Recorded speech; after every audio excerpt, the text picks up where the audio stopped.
জুমার নামাজের দিন যখন আজান দেয়া হয়, আল্লাহ তাআলা বলেন মসজিদের দিকে দ্রুত ছোট, আগে বাড়ো।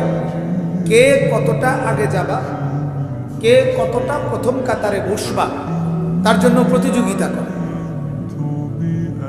হাদিসে আছে আল্লাহ নবী সাল্লাল্লাহু আলাইহি ওয়াসাল্লাম বলেছেন, প্রথম কাতারে মসজিদে নামাজের প্রথম কাতারে বসার মধ্যে কি পরিমাণ নেকি।